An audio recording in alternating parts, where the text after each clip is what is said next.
Coucou tout le monde. Bon, ce matin, nous, on se réveille dans un petit endroit comme ça. Là, il y a un petit peu de brume ce matin. On a toujours la lune qui est en haut, par là. Elle était là, voilà. Elle était là hier soir et elle est toujours là. Ça m'a un peu surpris ce matin. Mais bon, nous, on a passé la nuit ici, dans cette espèce de champ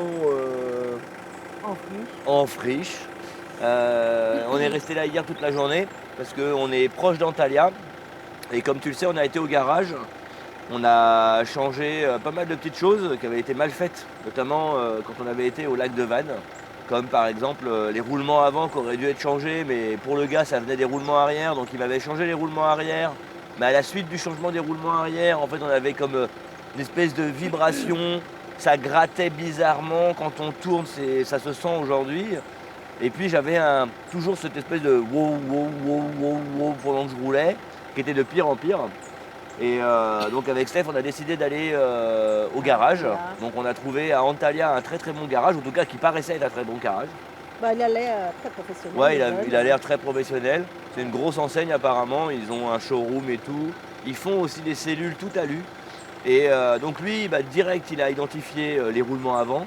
Il a changé donc les roulements avant, il a changé les cylindres blocs de la barre stabilisatrice. J'avais un gros problème, je te mets les images en même temps, j'avais un gros problème avec la cellule qui couinait, mais c'était violent et je m'en plaignais depuis assez longtemps parce que là, depuis la Georgie. depuis la Georgie, aujourd'hui, hier du coup en restant ici sur place dimanche, j'ai travaillé sur le deuxième épisode de la Georgie. Et dans le deuxième épisode de la Georgie, je parlais déjà des problèmes de cylindre bloc de la benne que je pensais que ça venait de là. Or, au garage, on s'est rendu compte que ça venait pas de là. Donc, ça venait pas des cylindres blocs. Quand le gars a commencé à regarder, il s'est penché dessous, il a mis la lumière et là en fait on s'est rendu compte que les pattes de fixation de la benne qui viennent sur le châssis, donc elles sont au nombre de 6 si tu veux, 3 à gauche, 3 à droite. Et celles de devant, elles étaient complètement cassées. Mais quand je te dis cassées, c'est arraché. C'est-à-dire que la benne, elle ne tenait que plus par 4 points au lieu de 6, avec la cellule dessus. Et c'est pour ça que ça couinait, parce qu'en fait elle arrivait même à venir taper contre la cabine. Et je ne comprenais pas pourquoi c'était possible de faire ça.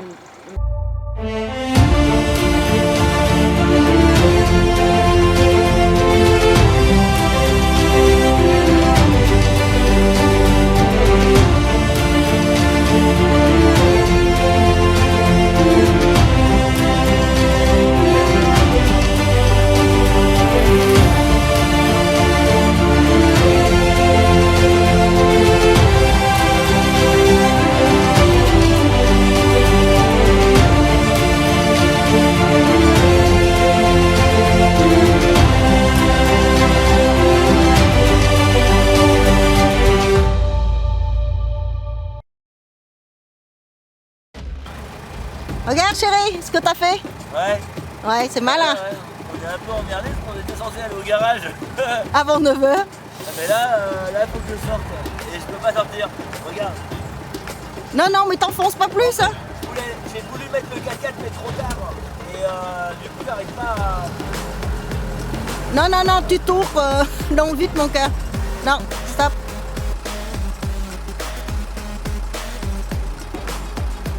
Donc on va sortir nos plaques. Voilà, comme tu le vois, en fait on a glissé sur la gauche en prenant le virage. La boue était super profonde à gauche, c'est un sol qui est sableux et avec les pluies qui sont tombées tout au long du week-end, le 4x4 il s'est posé littéralement. Là on est enfoncé de 25-30 cm à gauche.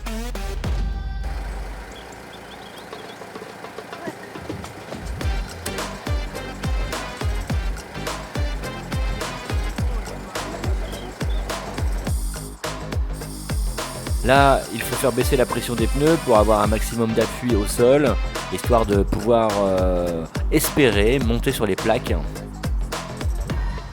Ouais.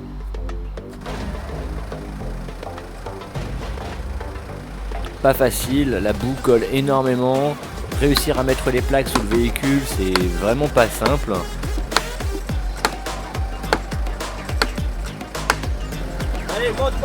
Là donc je demande à Stéphanie de prendre le volant, pouvoir observer. Et d'ailleurs parmi vous, les plus observateurs auront sûrement remarqué qu'il y a un problème majeur.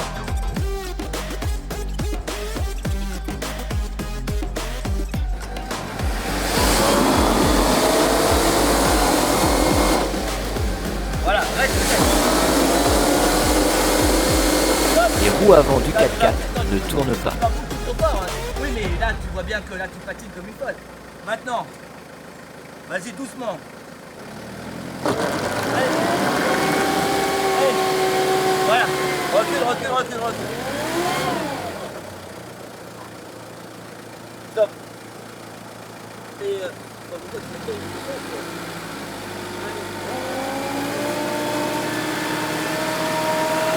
Bon, enfin, je trouve ça quand même bizarre et je finis par vérifier les moyeux avant qui servent justement à enclencher le 4x4. Il est pas enclenché. Allez,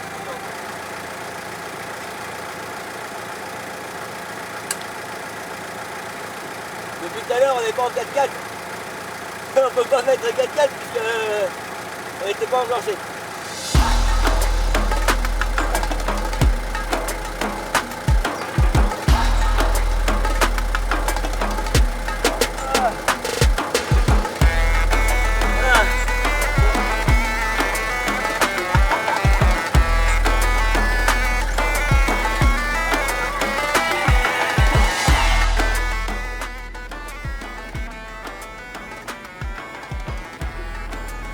Bon, comme tu peux le voir, c'est quand même beaucoup plus facile de pouvoir sortir en ayant enclenché le 4x4.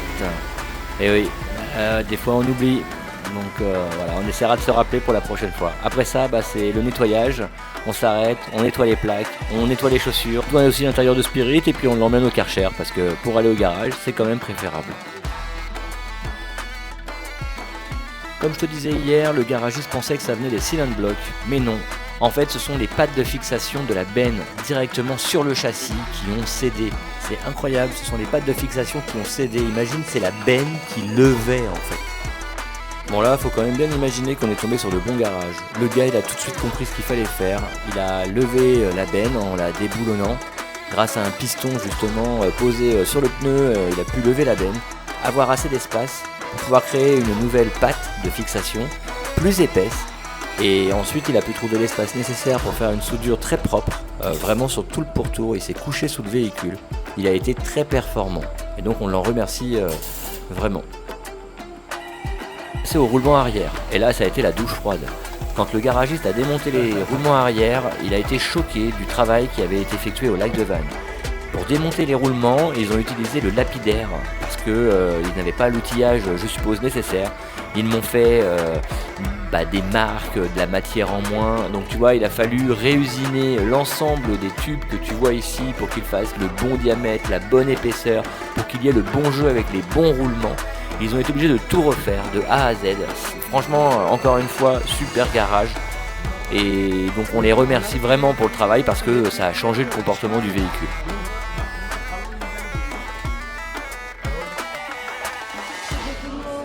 Bon, on fait un petit message, on est un peu enrhumé. On n'a pas fait de vidéo là depuis plusieurs jours, depuis le garage. Donc on a été au garage, on a fait les différentes réparations, on a réparé ce qui avait été mal fait dans un autre garage au lac de Vannes.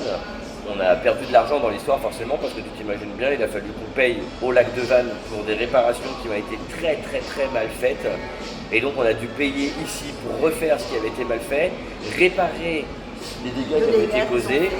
Et franchement, on est déçus quoi. On est vraiment déçus du travail qui a été effectué. Et donc pour passer ça, on a été ensuite Dans un camping. Ouais, dans une aire de camping-car en fait à Antalya, en plein centre-ville. Super aire de camping-car, tu payes 500 TL, donc c'est l'équivalent de 13 €. Et on est resté à Antalya plusieurs jours parce que, je sais pas si on te l'avait déjà dit, mais...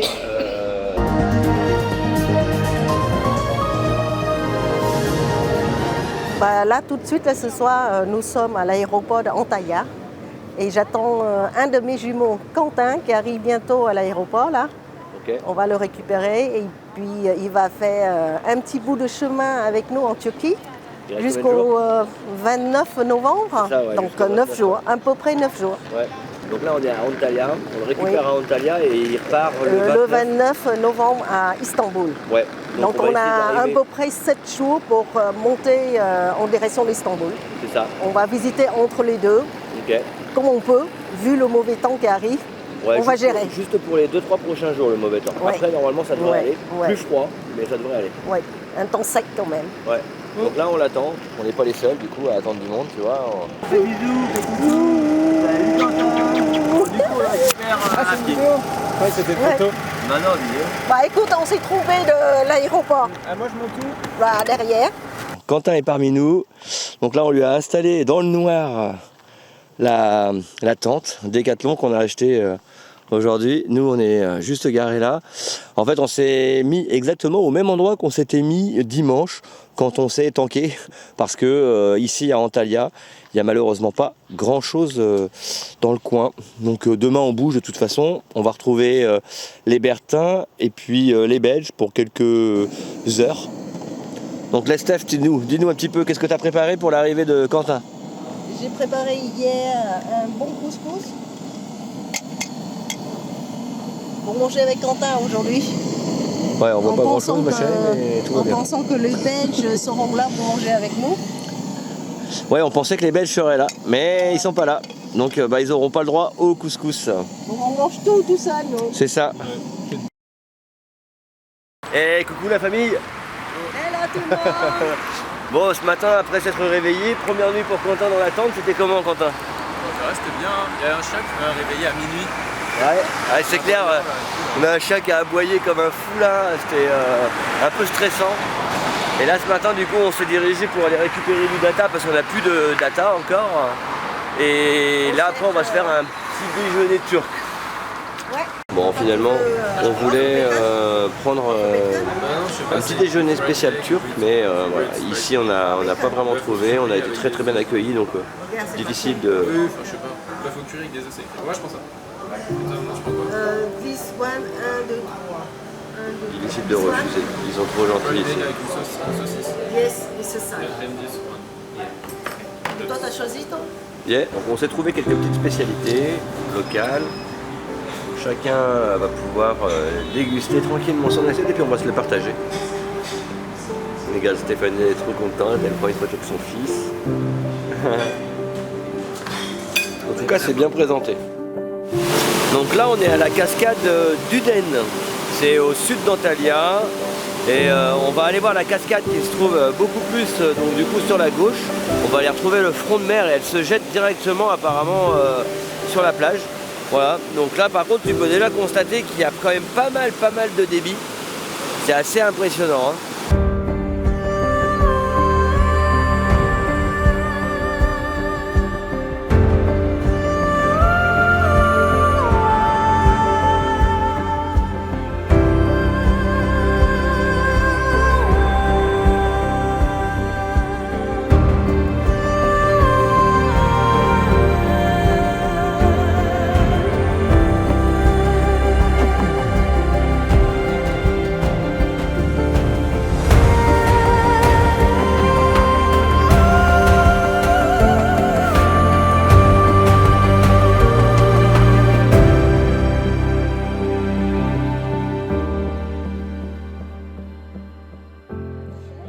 Assommé. Dans la soupe.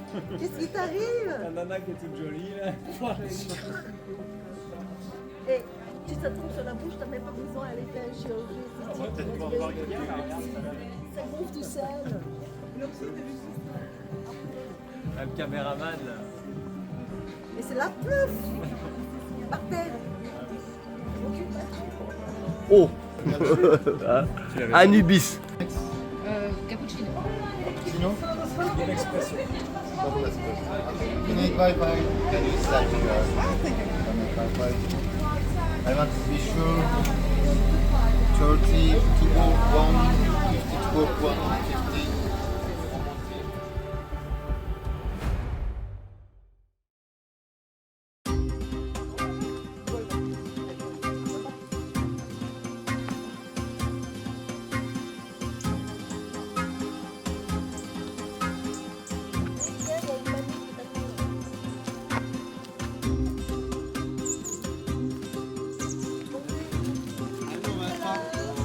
After the tree, very nice. After. Yes. This one? This one after. After. Yes. Okay. Picture, very nice. Okay. Thank you. How are you? Fine. You. Very good, thank you. Coffee, Turkish coffee, chai, No, teşekkürler. food and drink. le pare-balai, parce que t'as vu son fond dehors. On dirait que c'est... C'est vraiment, ça fait très archaïque. C'est sympa.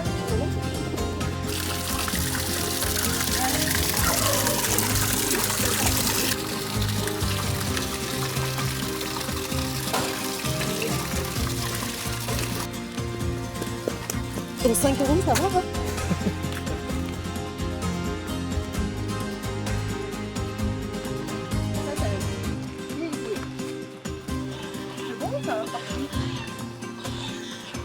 On retrouve tout au long du chemin des sculptures faites de morceaux de bois et franchement, il y a quand même du travail.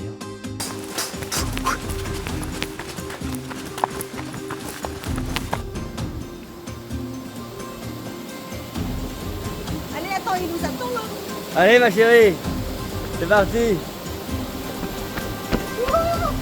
On a les Bertins qui traversent la passerelle. Ça fait peur, hein. Ça fait peur, dit celui qui aime faire les ferradas.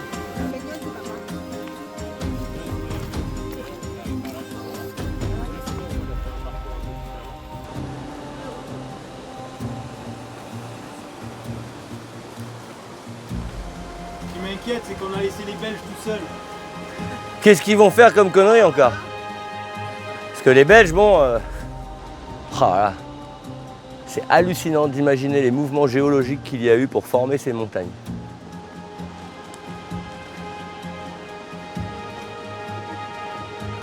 Ouais, un peu comme la roche, elle s'est torsadée, quoi.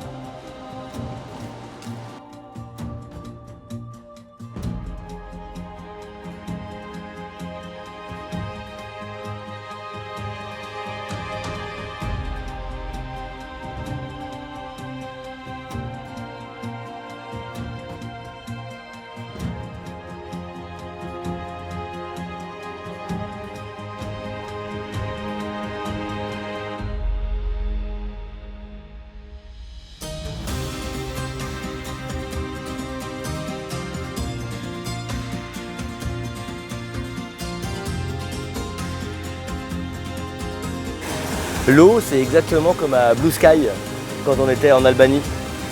Ah ma chérie, la même couleur. Ce bleu profond là, c'est beau. Dis-moi Steph, tu comptes aller te baigner ou pas? Tu me payes? Tu me payes un tour de... Je te donne tout ce que j'ai, T'as rien. tout mon amour. Oui, je veux bien. Ah, elle est mignonne. Un bisou. Bon, Quentin, on va dans l'eau? Elle est pas froide. Allez, allez. Elle est pas glisse. C'est pas marqué, c'est interdit. Donc c'est parti. Ah! Oh mais comme ça direct.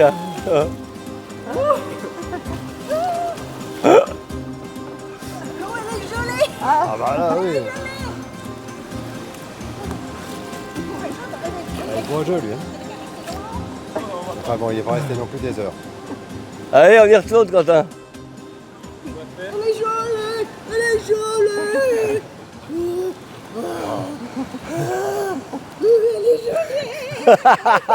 Elle est con elle. Quel courage. Ouais, Steph est dans l'eau. Ça paye à plonger. Bon, il faudrait voir ce qui se passe derrière, ça serait intéressant. Ah, la main, ça va. C'est le reste. Vas-y, quoi. Bah, par au milieu. Allez Quentin. Là-bas derrière, qu'est-ce qui se passe au fond là?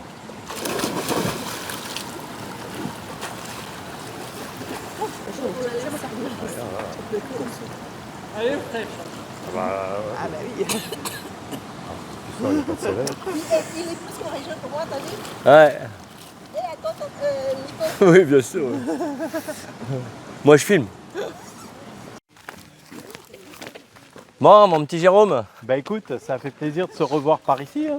Bah ouais, c'était sympa, petite promenade. On va Et se revoir puis, bientôt, bah ouais, peut-être sur la Grèce du coup. carrément. Voilà. Donc si vous connaissez pas, Jérôme, ici, les... Bertin en tout terrain. Voilà.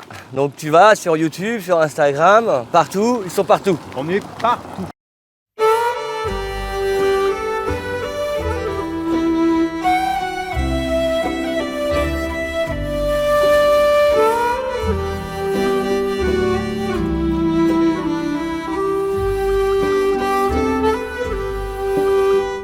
a roulé toute l'après-midi, et quand on arrive enfin au lac Salda, waouh, le timing est parfait. Le soleil est en train de se coucher et la lumière est juste dingue. L'eau est d'un bleu turquoise complètement fou, et avec le sable blanc autour, on a presque l'impression d'être sur une plage paradisiaque. Sauf qu'on est à 1500 mètres d'altitude, en plein cœur de la Turquie.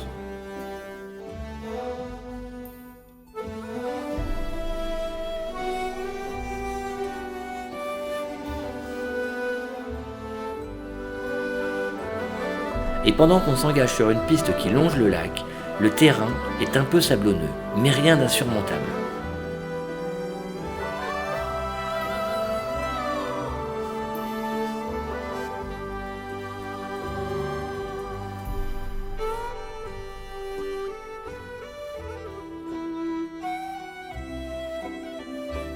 On cherche un coin tranquille pour se poser, loin des regards. L'été, c'est compliqué de dormir ici sans autorisation. Mais là, en novembre, on est seul. Une nuit paisible en perspective, avec une vue imprenable sur le lac. C'est parfait, Quentin va pouvoir poser sa tente.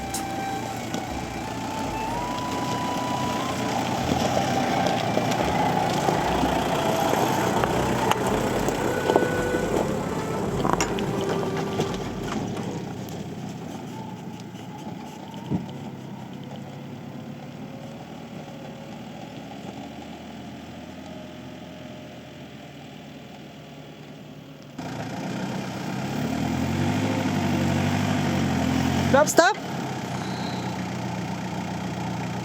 Je pense qu'il y aura on a peut-être la chance d'avoir quand même, tu sais, des éclaircies peut-être quand même. Demain matin vers 9h là, ça peut être quand même très joli. Bon là on est arrivé au lac Salda, et c'est un lac, on est à 1500 et quelques mètres d'altitude. Et bon là on a réussi à avoir le coucher du soleil. Là on a réussi à se poser, on a un petit peu truandé les chemins pour pouvoir trouver une place. Mais voilà, on est super bien installé. Et ça, je voulais te montrer. Là, tu vois, les crevasses de dingue qu'il y a, quoi. Qui arrive, la neige.